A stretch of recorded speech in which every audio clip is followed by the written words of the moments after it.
momentous occasion.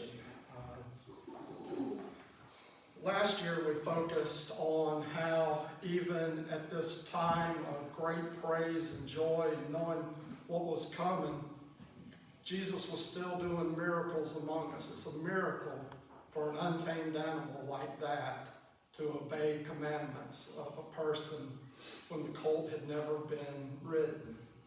And I want to start this morning with a story. Karen Blixen spent the years 1914 to 1931 in British East Africa. She wrote about her time there, and the story was out of Africa. The book won a lot of prizes. The movie took a lot of awards at the Academy. And after her divorce, she went back to Denmark, and she continued to write under the name Denison. And one story that got her another great bit of acclaim was called Babette's Feast. And it was also turned into a movie in the 1980s. And the story is set in Norway in a small, poor village along the coast. And the father ran a mission there. And he had 2 daughters and a son, and the daughters helped with the mission. And it tells of the 2 daughters' story. One was named Martine after Martin Luther, and the other Philippa. And the 2 daughters helped the father with the duties of the mission. And Martine got a marriage proposal from a cavalry officer who she rejected because she couldn't imagine leaving her elderly father with no guarantees of anybody to care for them. And Philippa was a great singer. And one evening she was outside singing hymns, and there was a Parisian opera singer there who overheard her, who offered to teach her to sing in an opera style, promised to take her back to Paris. They would dine at the finest cafe in Paris, Café Anglais. But she rejected his proposal and stayed at the mission as well. And several years into their running the mission, there was a thump at the door. And they opened the door, and a lady had collapsed. And they took her in, and she was destitute, had nowhere to go. So they offered her employment there at the mission, and she worked there for the next 12 years. As she worked there, she asked for nothing in return.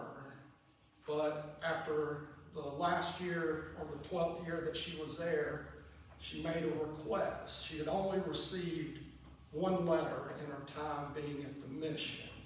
A friend of hers had entered her in the national lottery every week for the past 12 years, and she won 10,000 francs.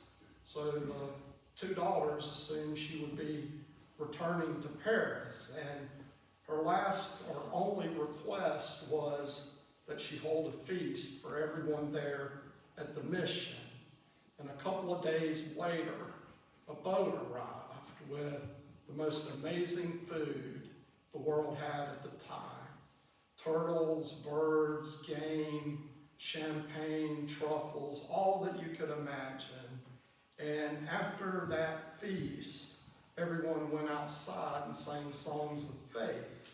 They felt as if their sins had been washed white as wool, and it returned them to a state of innocence that they hadn't felt in a very long time.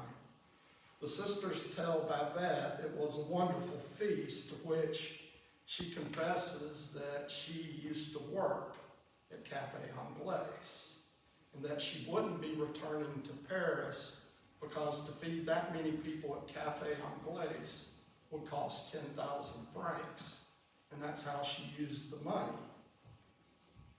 We've been told that grace is something we can find in the universe, but in our human foolishness and short-sightedness, we imagine divine grace to be finite. But the moment will come when our eyes are open, and we should realize that grace is infinite. Grace, my friends, demands nothing from us, but that we wait in confidence and acknowledge it in gratitude. Before Babette arrived, there were a group of graceless ones. Followers of Luther, they'd heard about grace every Sunday, but they tried to obtain the grace through deeds. Grace came to them in the form of a feast, a meal of a lifetime that none of them had earned.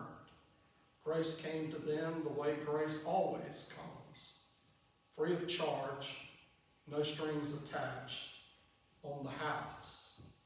Grace is Christianity's best gift to the world, given without merit, and it's stronger than both vengeance and hatred.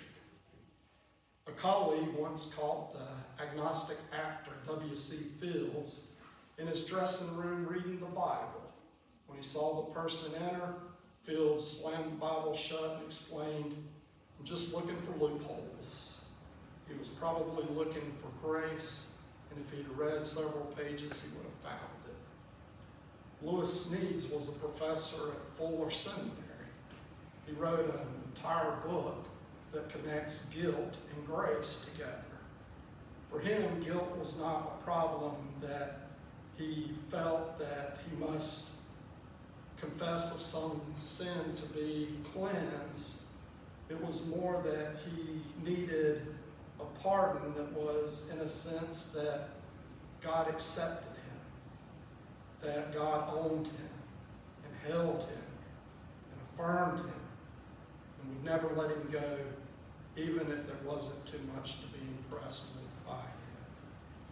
Snead says that he identified three common sources of his shame: a secular culture, a graceless religion that he attended, and unaccepting parents. And when we look around the world today in a secular view, every institution seems to run on ungrace, and that there's an insistence that we make our own way. We earn everything that we give. Peter Grave wrote a memoir about his life with leprosy. He had contracted it in India, and it left him partially paralyzed. He moved into a compound that was run by nuns. Unable to work and return to society, he gave thought to suicide. Then he gave thought to running away. But he didn't run away because he had nowhere to go. He heard one morning, he got up uncharacteristically early and was walking the compound. And he heard voices in the distance. And he followed those voices to find nuns praying in the chapel. And on the chapel wall was a list of all the patients they were praying for. He saw his name on the wall. And that experience changed the course of his life because he had felt grace. This morning, this is what Jesus is beginning to endure for each of us. In his shame and beating and death, he is providing to each of us the ultimate grace and forgiveness. My prayer for you this week is that you see that grace is all around you. Any healing, forgiveness, or goodness comes solely from the grace of God. C.S. Lewis heard a commotion down the hall from where he was teaching. He went in the room to see what they were talking about, and they were arguing over what is Christianity's greatest gift to the world. He said, "That's easy. It's grace." He shut the door and went about his business. Only Christians dare to make God's love unconditional. This week, what are you going to do with God's unconditional love? How are you going to apply his grace and forgiveness to your life? Are you capable of being Christ-like by offering grace and forgiveness to those around you who need it? It will provide you with the ultimate freedom if you do. And your grace and forgiveness is still no match for the grace and forgiveness that God has given to you. Come to Easter service next week, burden-free, and celebrate the gifts that Christ has given to you. That's the good news this morning. Thank you.